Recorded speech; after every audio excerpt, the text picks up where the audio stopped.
নমস্কার বন্ধুরা, আজকের রেসিপি নিরামিষ রাজমা। যেটা করার জন্য রাজমা তো রয়েছে, আর এখানে কড়াই গরম করে দিয়ে দিয়েছি সর্ষের তেল।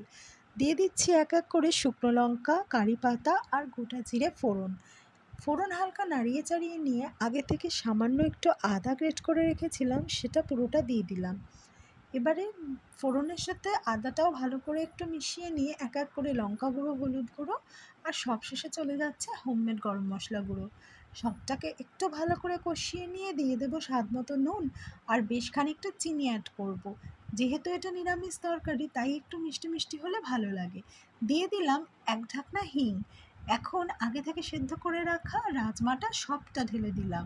এবার মশলার সাথে রাজমা খুব ভালো করে কষিয়ে নেব। লাস্টে দেব বেশ খানিকটা গরম জল। তরকারিতে ফুট চলে এলে সবশেষে অ্যাড করলাম ঘি। নিরামিষ দিনে রুটি বা লুচি বা পরোটার সাথে খুব ভালো যাবে এই রাজমার তরকারি। Thanks for watching.